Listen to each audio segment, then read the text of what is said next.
Salut à tous, j'espère que vous portez bien. Moi ça va tranquillement, un peu crevé après la soirée d'hier soir.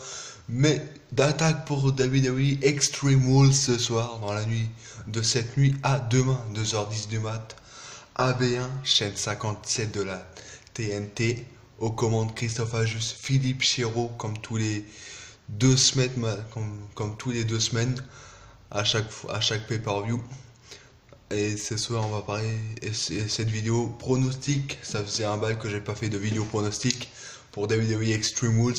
J'avoue, le dernier mois, j'ai pas fait, le dernier pay-per-view, c'était Backlash. J'ai pas fait de pay-per-view parce que la carte m'intriguait pas plus que ça. Et j'avais pas tort car le pay-per-view était bidon, était à chier carrément. Donc voilà.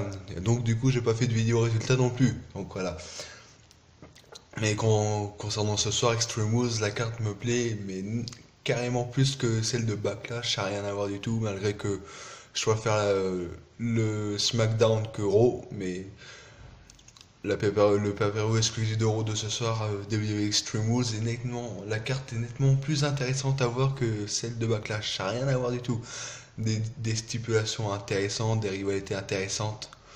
Je vais vous parler de tout ça dans une vidéo pronostic. C'est parti pour un premier pronostic. Donc on va rentrer dans le vif du sujet avec le match mixte de Sasha Banks et Rich Swann, voilà. L'ancien champion Cruiserweight Rich Swann et l'ancienne championne féminine de Raw, Sasha Banks en équipe contre l'ancienne championne des Divas, ça date de 2010, Alicia Fox et Noam Dar, le couple des Cruiserweight.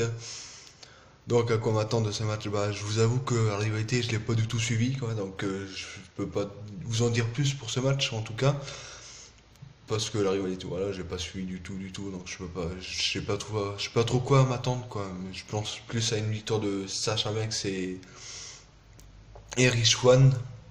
Ouais, parce qu'ils ont le vent en poupe. Ils avaient le vent en poupe, donc du coup ils se sont un petit peu rabaissés depuis quelques semaines, mais là ça a l'air d'aller mieux, je pense, entre eux. Donc sachant que ça va peut-être revenir dans le haut de l'affiche après Extreme Rules, va essayer de pourquoi pas gravir le titre féminin de Raw à suivre dans les prochaines semaines. Et puis pourquoi pas Rich Swann, pourquoi pas un futur champion Cruiserweight, on verra dans les semaines à venir. Mais avant on a ce match par équipe mixte. Ouais, comme je pronostique Sasha Banks, Rich Swann. Ouais, parce que je vois pas Noam Dar et Alicia Fox gagner. Ils ont pas le vent en poupe les deux, donc je pense pas du tout les voir gagner ce match. Sasha Banks, le visage de la division d'Euro féminine de 2016, 3 fois championne féminine d'Euro en 2016. Elle a également fait un Hell in a Cell match avec Charlotte, un Iron Roman d'une demi-heure, un match False Count Anywhere. Voilà, des premières avec Charlotte, c'était une bière énorme. Sachant avec Charlotte, la rivalité de l'année 2016, sans aucun doute. Et depuis quelques mois là, Sasha Banks, on l'a plus vu du tout du côté de Raw. Elle était du côté des Cruiserweight avec Rich Swann du coup pour faire cette rivalité contre Noam Dar et Alicia Fox. Donc voilà, pronostic Sasha Banks et Rich Swann pour ce soir. J'ai passé direct par le prochain match parce que le match mix m'intéresse pas trop, la rivalité m'intéresse pas non plus. Contrairement à ce match, le titre Cruiserweight de Neville contre Austin Harris, encore une fois, ça fait quand même 3 mois d'affilée qu'on a ce match pour le titre Cruiserweight.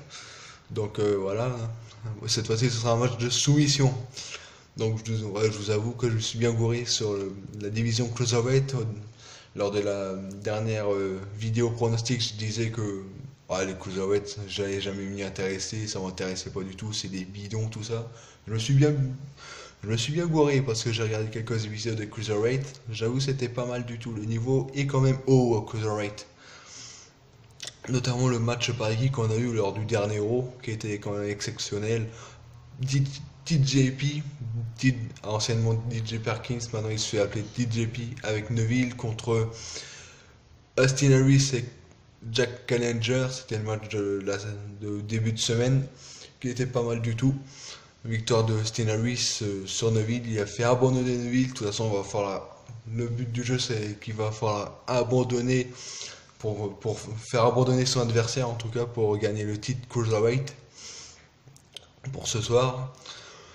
Donc, Austin Harris a pris une longue, une bonne ascendance sur la victoire pour ce soir, pour Extreme Rules, le titre Cruiserweight, sera mis en jeu. Quoi dire de plus dans cette rivalité que ça fait quand même 3 mois qu'ils s'affrontent. Mais je préfère voir ce match-là, je préfère voir cette guerre-là que la guerre Roman Reigns, Braun Strowman qui est casse-couille. Perso, moi si cette rivalité dure encore 1 ou 2 mois, moi je suis content. Moi j'aime bien cette rivalité, m'intéresse bien, donc ouais, pourquoi pas. Ça peut durer encore 2 3 mois, ça m'intéresse, ce serait bien. Bon, ça serait un petit peu casse-couille pour les catcheurs comme Cedric Alexander, un très bon catcheur, ce mec. Le Grand Metallic ou même Noam Dar, qu'ils n'auraient aucune chance pour les titres, quoi. Donc, ça serait un peu dommage pour eux, mais Austin Harris Neville, je dois l'avouer, c'est pas du tout pour eux, c'est pas bidon du tout, hein. J'ai vu ça à Payback, c'était exceptionnel. Là, j'espère que ce sera peut-être la der entre les deux. Et puis moi je pronostique Austin Harris nouveau champion. Depuis le temps qu'il est challenger, je pense qu'ils veulent le voir champion, hein. Donc voilà, je pense que Austin Harris sera champion Cruiserweight. Peut-être pourquoi pas une der à Great Ball of Fire au mois de juillet, le prochain pay-per-view exclusif de Raw, on verra. En tout cas, je vois très bien un nouveau champion Cruiserweight ce soir. Donc on va passer au match suivant, le titre intercontinental en jeu. Dean Ambrose, le champion, contre le Miz, le challenger, 2 catcheurs qui se connaissent sur le bout des doigts. Dean Ambrose est devenu champion intercontinental en battant le Miz, mais quand ils étaient encore à SmackDown les deux, au début d'année 2017. Entre temps, il y avait le Superstar Shake-Up, le mini draft, où Dean Ambrose et le Miz sont passés du côté de Raw. Et du coup, ils se sont mis directement au premier sort de Raw en rivalité entre les deux. Donc voilà. Le Miz a décidément pas envie de laisser Dean Ambrose champion intercontinental longtemps. Et ce sera un match où si Dean Ambrose perd par disqualification, le Miz gagne le titre intercontinental, pardon. Une stipulation intéressante, donc Dean Ambrose n'a pas droit à l'erreur. Si le Miz fait la même chose qu'il a fait il y a 2 semaines où il avait tapé Elias Samson en plein match où il a affronté Dean Ambrose s'est fait disqualifier.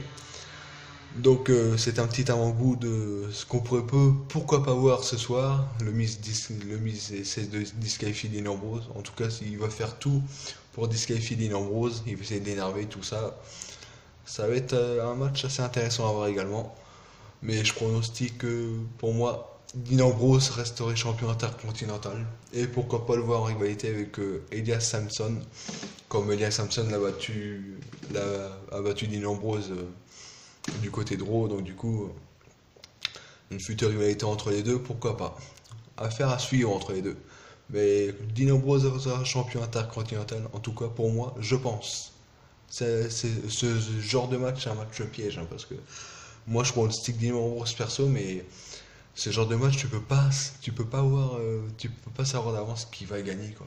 Le Miz comme Dean Ambrose peuvent gagner. Le Miz s'il gagne ce soir, ce sera son 7e titre intercontinental. Le record c'est 9 titres intercontinental, c'est Chris Jericho qui détient ce record. Et le Miz est encore jeune, il a encore 20 bonnes années devant lui, donc il a encore du temps pour devenir champion intercontinental. À chaque fois quand il est en feu avec le titre intercontinental, il gagne au moins 2 fois le titre. Donc il perd une fois, après il regagne une fois. Donc voilà. Donc voilà, je pense que Dean Ambrose restera champion ce soir. Donc voilà, on va passer au match suivant, le match féminin. Le titre féminin va être en jeu avec Sabis contre Bayley. Dans un match kendo stick où il va falloir attraper le kendo stick où il sera attaché à un poteau dans le coin du ring. Un match qui pourrait être intéressant à voir. La première qui détache le kendo stick pourra utiliser le kendo avec elle pour attaquer son adversaire. Donc on verra. Bayley qui aime pas du tout la violence, qui est contre les kendo sticks, tout ça, elle vit dans le monde des bisounours. Donc on va avoir une nouvelle Bayley ce soir. c'est clair et net. Alexa Bliss, elle est méchante, tout ça, elle est haineuse, donc elle, ça la dérangera pas de faire du mal à Bailey. C'est tout ce qu'elle veut, elle, Alexa Bliss, hein. Du moment qu'elle fait du mal à Bailey, elle est contente. Mais c'est un peu le but aussi, donc voilà. Le titre féminin est dans la balance entre les deux. Alexa Bliss est devenue championne féminine en battant Bailey le mois dernier à Payback. Surprise générale, je pensais pas du tout qu'Alexa Bliss allait battre Bailey, mais bon, Alexa Bliss est devenue nouvelle championne et donc elle est rentrée dans l'histoire. Elle est la première été championne SmackDown et championne d'Euro depuis la nouvelle ère. C'est la première, ouais. Ni même pas Charlotte a fait mieux qu'elle, donc c'est dire que Alexa Bliss a fait fort. Et pour ce soir, mon pronostic, c'est comme le match précédent, comme le match de Dean Ambrose contre Miz, c'est un match de piège. Tu sais pas à quoi t'attendre comme résultat là-dedans. Mais je pronostique quand même Alexa Bliss. Et pourquoi pas une future rivalité, un bon match là, une bonne rivalité là. Là, ce serait kiffant. Un Alexa Bliss, Sasha Banks, pourquoi pas. Un match qui pourrait être pas mal du tout.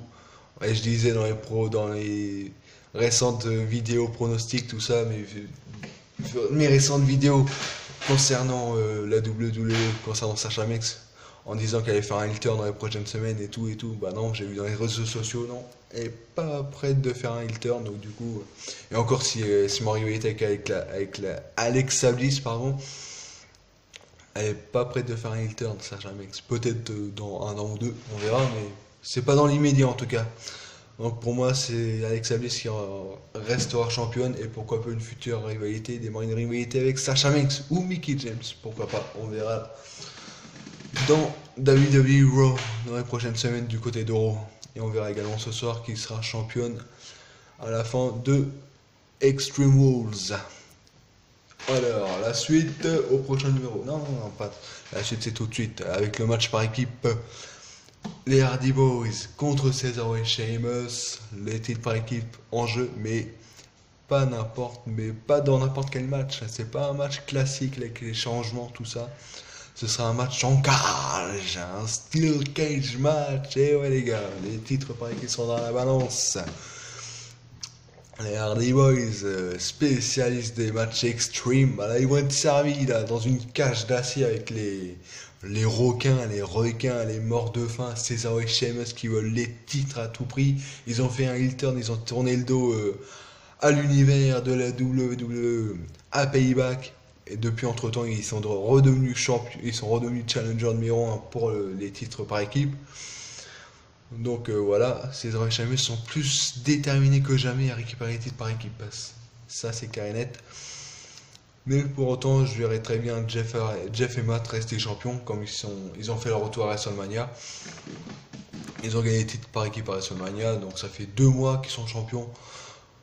C'est encore trop tôt pour qu'ils perdent les titres par équipe quand même. Donc, comme j'ai dit dans ma précédente vidéo pronostic du côté de Payback, où je disais que Jeff et Matt ne perdront pas de titre les titres par équipe, bah là je dis la même chose, puisque pour moi il n'y a aucune équipe actuellement en Raw qui battront Jeff et Matt Hardy pour les titres par équipe. Pour moi il n'y a aucune équipe actuellement qui peut battre Jeff et Matt.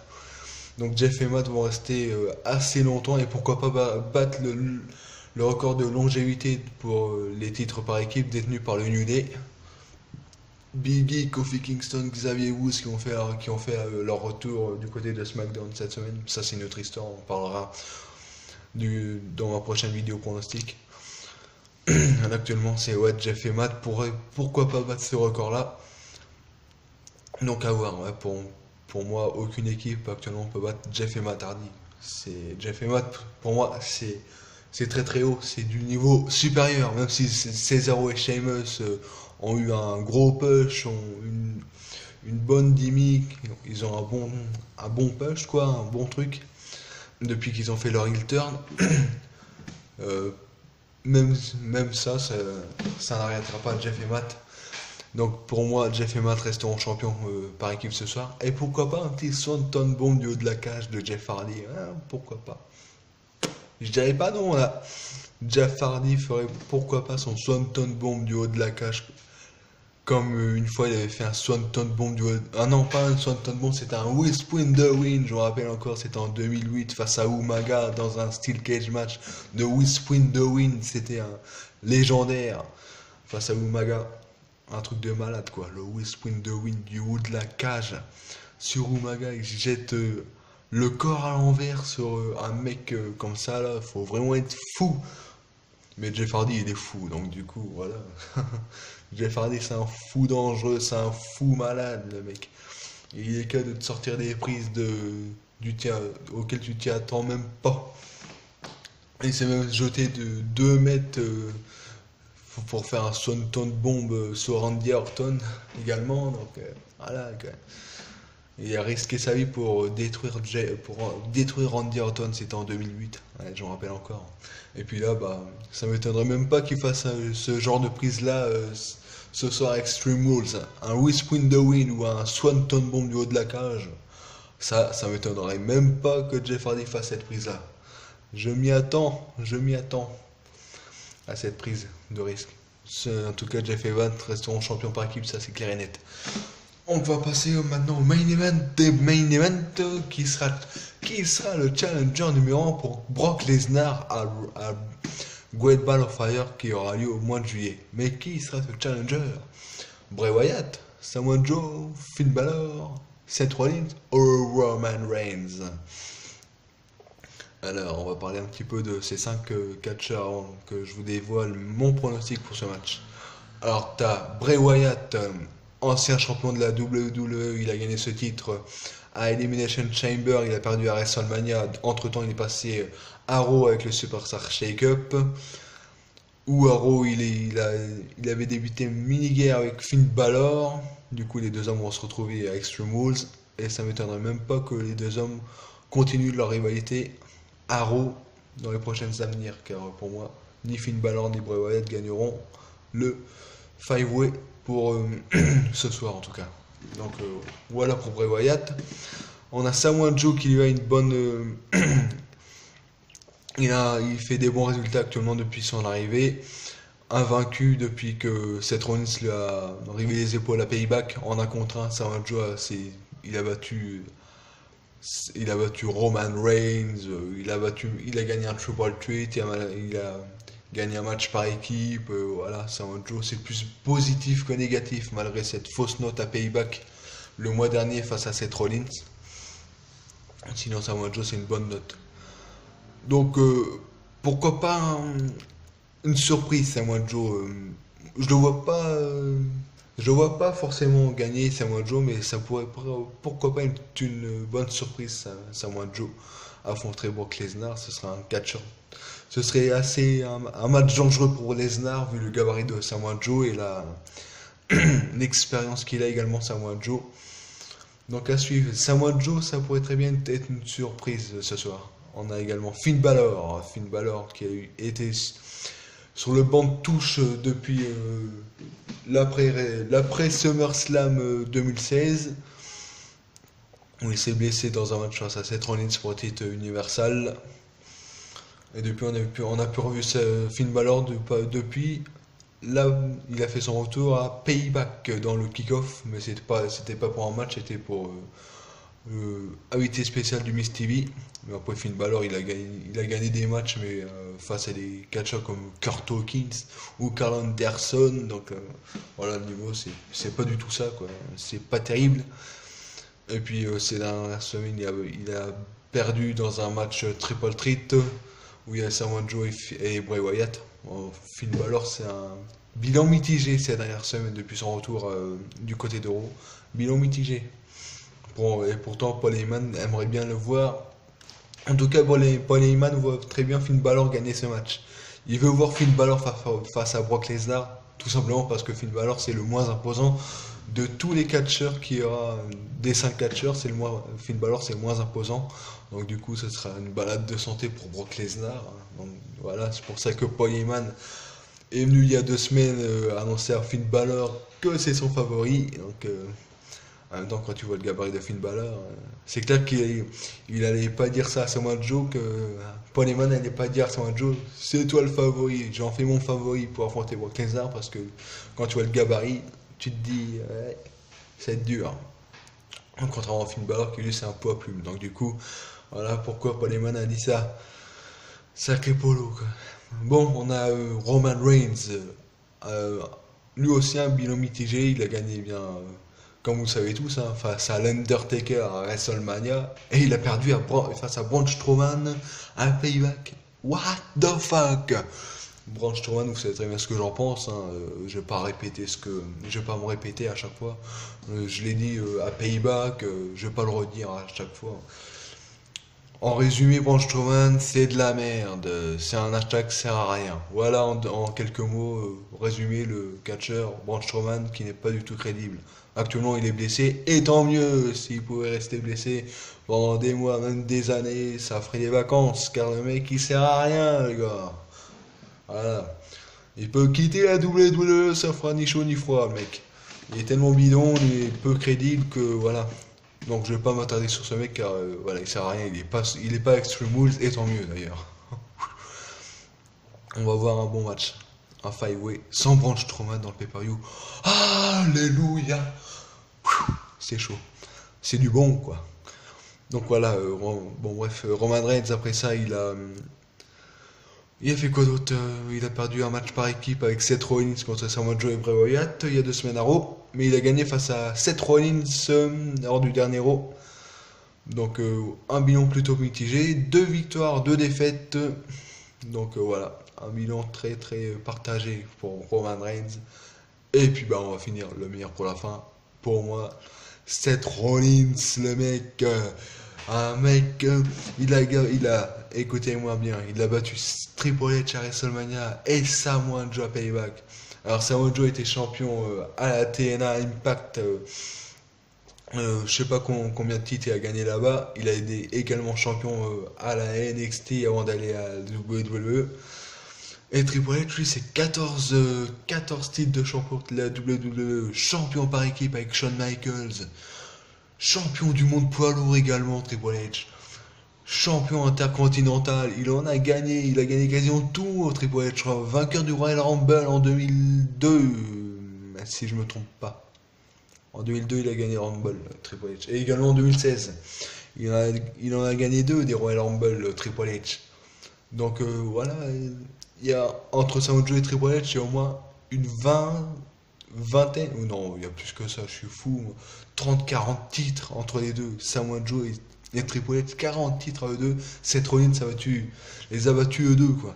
Et pas dans un match handicap, dans un match 1 contre 1 à WrestleMania, l'un à WrestleMania et l'autre à Payback. Donc Seth Rollins, c'est du haut level. J'en fais mon favori. Mais malgré ça, un bilan de 3 victoires et 2 défaites. Il a perdu. Il a gagné face à Samoa Joe et Triple H. Il a gagné également un match par équipe avec Big Cass et Enzo Amore. Et il a perdu malheureusement face à Samoa Joe et Bray Wyatt dans le match par équipe. Il a également perdu ce dernier lundi face à Roman Reigns.